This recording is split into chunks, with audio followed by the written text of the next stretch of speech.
तो इस फिल्म की शुरुआत होती है एक गांव को दिखाते हुए, जहां हम एक फार्मर यानी किसान को देखते हैं जो अपनी भेड़ बकरियों के साथ एक झील के पास आता है मछलियां पकड़ने के लिए। यहाँ बारिश भी हो रही थी और इस फार्मर के पड़ोसी यहाँ पर मेंढक पकड़ रहे थे। पता भी उन्हें काफ़ी बड़ा अंडा दिखाई दिया जिसके अंदर जो भी चीज़ थी वो हिल रही थी, जो देखकर वो सारे घबरा तो जाते हैं, साथ ही काफ़ी हैरान भी थे। पर इस फार्मर और पड़ोसियों को इस बात की खबर नहीं होती कि एक बहुत बड़ा मॉन्स्टर इनकी तरफ आ रहा है। और तभी वो लेक मॉन्स्टर पानी से बाहर आकर इन पर दहाड़ने लगता है, जो देखकर सब लोग काफ़ी डर गए और ज़ोर ज़ोर से चिल्लाने लगते हैं। इनकी चीखों की आवाज़ें फार्मर की वाइफ ने भी सुनी थी, इसलिए वो फ़ौरन यहाँ पर पहुँच जाती है, लेकिन उसे वहाँ अपने हस्बैंड के कोट के अलावा और कुछ नहीं मिलता, जिसे हम समझ जाते हैं कि लेक मॉन्स्टर ने इसके हस्बैंड समेत सबको मार डाला और उन्हें कहा गया है। अब इस हादसे की खबर वहाँ की पुलिस को भी कर दी जाती है, इसलिए एक डिटेक्टिव जिसका नाम जेम्स था वो इस केस के जांच पड़ताल में लग जाता है और अपने साथियों के साथ फ़ौरन इस जगह पर पहुँच जाता है। लाशों पर बनी चोटों के निशान देखकर वो समझ गया था कि ये काम जरूर किसी बहुत बड़ी और खतरनाक मॉन्स्टर का है जो कि पानी के रास्ते कहीं भाग गया है। इसके बाद हम एक छोटी लड़की मी को देखते हैं जो अपने भाई के साथ इस दरिया के किनारे पे घूम रही होती। उसे यहाँ बहुत बड़े पाँव का निशान दिखाई देता है जिसे वो नजरअंदाज करके आगे बढ़ गई। अचानक मी की नजर एक अंडे पर पड़ी जिसे उसने उठा लिया। वो उसे लेकर घर आ जाती है। इसका भाई भी अंडा देखकर काफी खुश हो जाता है क्योंकि वो सोच रहा था कि हमारे खाने का इतना अच्छा इंतजाम हो गया है, और वो इस अंडे को पकाने की तैयारी करने लगता है। पर इनकी बड़ी बहन उन्हें ये अंडा तोड़ने से मना कर देती है, उसे बाहर फेंकने का कह रही थी क्योंकि उसे खतरा हो रहा था कि कहीं अंडा किसी मॉन्स्टर का तो नहीं जो तोड़ते ही वो बाहर निकल आएगा। पर इससे मैं नाराज हो जाती है और अंडे को लेकर घर से बाहर आ जाती है। फिर इसके साथ वो लेक के पास जाके बैठ जाती है। अंडा अभी भी हिल रहा था, यानी इसके अंदर जो भी था वो बाहर आना चाह रहा था। मैं अंडे के पास बैठकर इसका बाहर आने का इंतजार करने लगती है, पर उसे अंदाजा नहीं होता कि वो कितने बड़े खतरे के पास बैठी हुई है, क्योंकि तभी हम लेक में एक बड़े से मॉन्स्टर को देखते हैं जो जानवरों को खाता हुआ मी के तरफ ही बढ़ रहा था। काफ़ी देर से मैं घर नहीं आई, इसलिए इसके भाई और बहन उसे ढूंढने निकल पड़ते हैं। वो जब लेक किनारे आए तो देखते हैं कि मी का जूता पानी में तैर रहा है, जो देखकर इसकी बहन रोने लगती है। वो कंट्रोल से बाहर हो जाती है क्योंकि उसे लग रहा था कि मेरी बहन डूब गई है, इसलिए इसका भाई मी को ढूंढने पानी में चला गया। लेकिन जल्दी उन्हें एहसास हुआ कि यहाँ कोई बहुत बड़ी गड़बड़ है, क्योंकि उन्हें किसी की आने की आहट महसूस होती है। फिर अचानक लेक में से एक क्रेक्चर मॉन्स्टर बाहर आकर मी के भाई पर हमला कर देता है, लेकिन जैसे तैसे अपनी जान बचाकर वो पानी से बाहर आ गया और ये दोनों बहन भाई भागने लगते हैं। तभी वो क्रेक्चर भी पानी से बाहर आ गया, इनका पीछा करने लगता है। वो लोग छुप जाते हैं। क्रेक्चर इन खेतों में आकर यहाँ काम करने वाले फार्मर पर हमला कर देते हैं, इसलिए वो लोग अपनी जान बचाने के लिए इधर उधर भागने लगते हैं। फिर क्रेक्चर की स्पीड बहुत ज़्यादा थी, इसलिए वो एक एक करके सबको मार डालता है। सिर्फ लेन और इसका भाई ही बचे थे जो अपनी जान बचाकर झाड़ियों में छुप जाते हैं। मौका देखकर लेन अपने भाई को लेकर सड़क पर आ निकलती है क्योंकि वो कैसे भी करके यहाँ से निकलना चाहती थी। इसका भाई बहुत जख्मी था। ये वहाँ से गुजर रही एक गाड़ी में बैठकर निकल जाते हैं। कुछ इस तरह इसे कार क्रेक्चर मॉन्स्टर इस खतरनाक जगह से इनकी जान बच जाती है, मगर उन्हें ये ख्याल नहीं रहता कि इंसानियत पर मॉन्स्टर का ये हमला तो अभी शुरू हुआ है, क्योंकि तभी वो क्रेक्चर पास के शहर में तबाही मचाने के लिए चला जाता है। लेन अपने भाई को लेकर फौरन हॉस्पिटल आ जाती है। डॉक्टर्स इनकी मरहम पट्टी करते हैं।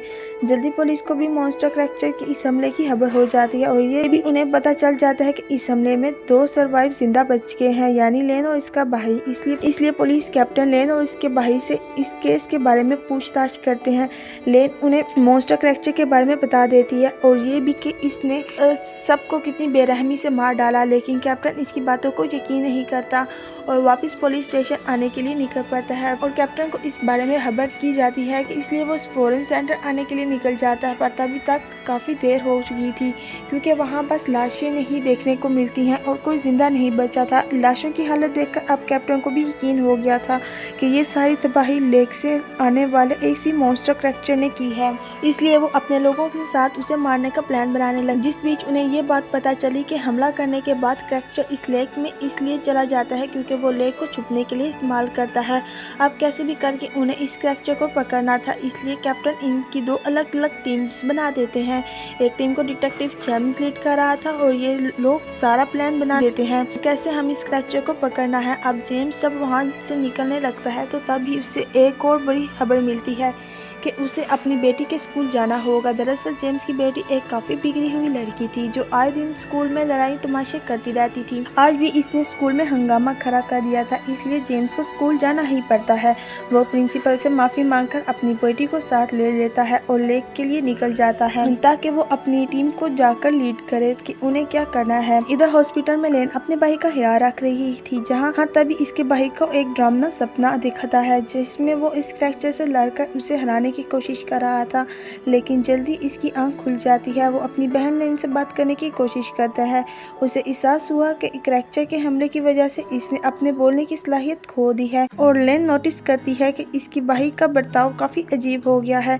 इसकी जिस्मानी हालत में भी बदलाव आ रही थी, इसकी बॉडी से भी ऐसे लिक्विड निकल रहे थे जिसे इस स्क्रैचर में से निकला करती थी। अंडे के ऊपर भी लगे हुए थे। साथ ही इन चीज़ों के साथ साथ वो स्क्रैचर से दिमागी तौर पर जैसे जुड़ गया था, क्योंकि जब स्क्रैचर लोगों पर हमला कर रहा था वो सब कुछ स्क्रैचर की आंखों से लेन का भाई भी देख रहा था।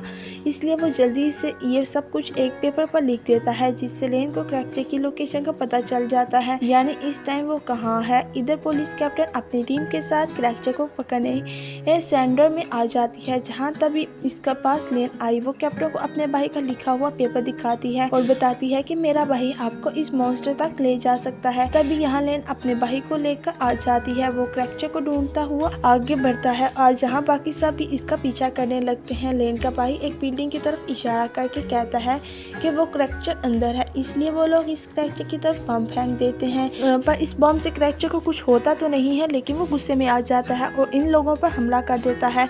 वो उन्हें उठा कर फेंकने लगा, लेकिन ये लोग जैसे तैसे स्क्रैचर को चारों तरफ से घेर लेते हैं। अपनी खतरनाक हथियारों से इस पर हमला करके आखिर उसी जाल में जकड़ने में कामयाब हो जाते हैं।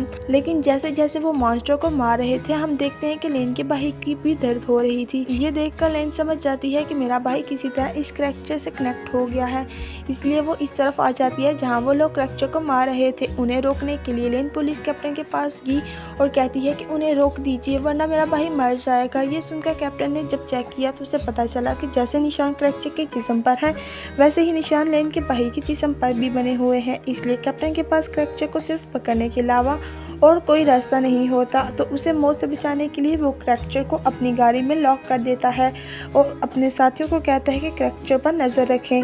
लेकिन बाकी लोग नहीं चाहते थे कि स्क्रैचर को जिंदा छोड़ा जा सके, इसलिए वो पुलिस को चारों तरफ से जकड़ लेते हैं। इस स्क्रैचर मॉन्स्टर को मारने की मांग करते हैं, जिससे जाहिर है लेन की भाई की जिंदगी को भी खतरा था। अदर डिटेक्टिव जेम्स अपने साथियों के साथ लेक की दूसरी साइड पर पहुंच जाता है, जहां अभी बड़ा पैर का निशान भी उन्हें दिख जाता है, जिससे वो समझ गई कि ये निशान एक लेक मॉन्स्टर का है। जो दूसरी मेन मॉन्स्टर है वो अभी पानी में होगी, क्योंकि इस पैर का निशान का साइज बहुत बड़ा था। आप नेक्स्ट पार्ट देखने के लिए चैनल को सब्सक्राइब कर लो। अल्लाह हाफिज़।